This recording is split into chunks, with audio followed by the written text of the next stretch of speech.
Look, the under 25k smartphone segment right now is a war zone. It's pure chaos. Want great performance? Compromise on the cameras. Want great cameras?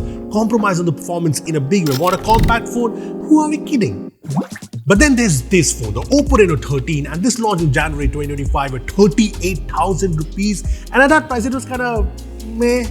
But now this is going for 23,999, and that's without any bank discount. So that's a price drop of 14,000 rupees. Yeah, this is the best smartphone deal right now. Thanks for watching. See you in the next.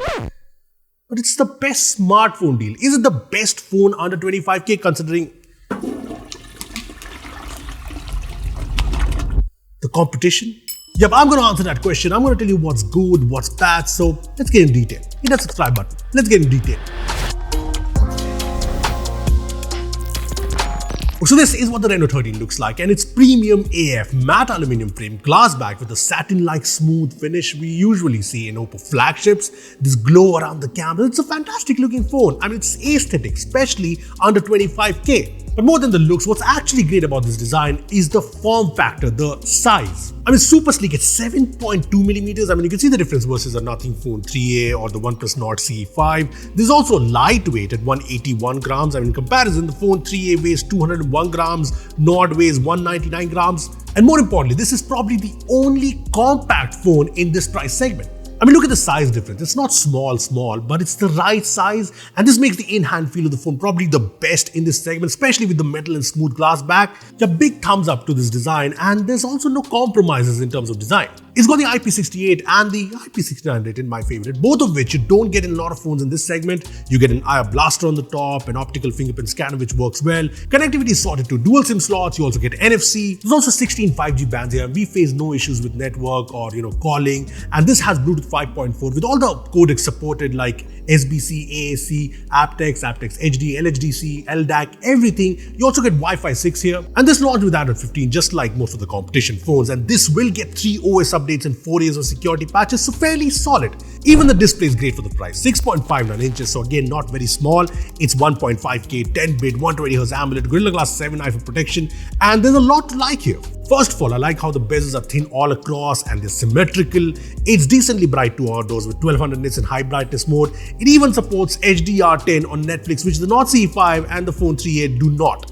And the screen is actually great. Good colors, it's sharp, it's smooth, it's got all the ColorOS animations that look nice. And we had a bug where the display was stuck to 60Hz no matter what, even when you forced 120Hz in the display settings. But we got an update and that was fixed, so all good. Apart from that, you also get stereo speakers, and this is the first thing in this phone that I'd call decent-ish. I mean, it's not the best speakers. I think the Phone 3A speakers are better, but it's loud enough and the quality is decent enough. Another thing I was kind of expecting to be decent-ish is the battery life. So this has a 5600 mAh battery in a world of 7000 mAh batteries, and it sounds okay. I mean, it's still more than the Nothing phones, and you get an 80-watt fast charger in the box along with this case. There's a pre-applied screen protector too, and the charging is decently fast, full charge in around 50 minutes. But the battery life is actually surprisingly good. I mean, we got a screen on time of around 7.5, 8 hours on day-to-day usage usually, and that's with some gaming too, so pretty good enough for most people.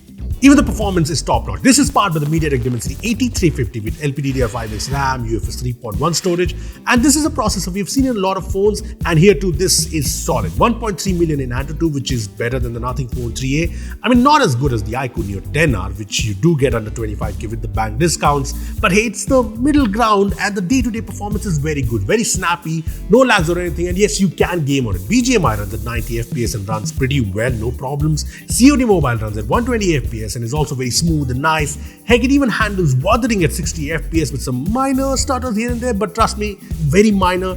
And yes, the phone does get warm after like an hour of gaming or so, but nothing extreme, and there's no random out of the blue heating issues here. Then there's the cameras. I mean, Reno phones are usually known for fantastic cameras, a lot of camera features.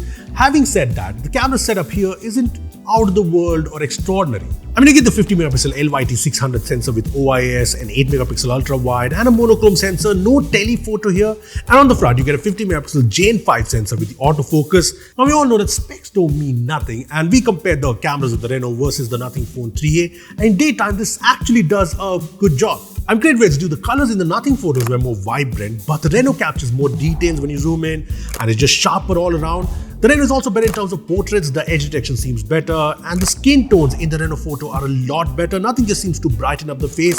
And yeah, you can also click 2x portraits in the Reno using the in-sensor crop, and the results are again similar. Having said that, usual 2x shots are better on the Phone 3a because of its dedicated telephoto, so there's that. And when it comes to low light, the Reno handles lighting well, faces are well exposed, and overall there are more details, even colors are good here. And as for the ultra-wide-angle camera, once again, Oppo is slightly better. For example, in this photo, it captures the different shades of the sky and the smog, while the Phone 3a makes the whole sky look uniformly blue. And as for the selfies, Oppo is the clear winner. It's got autofocus, which the Nothing does not have, and it kind of shows Reno selfies have more details, more natural. HDR is also well controlled, and faces is just better lit.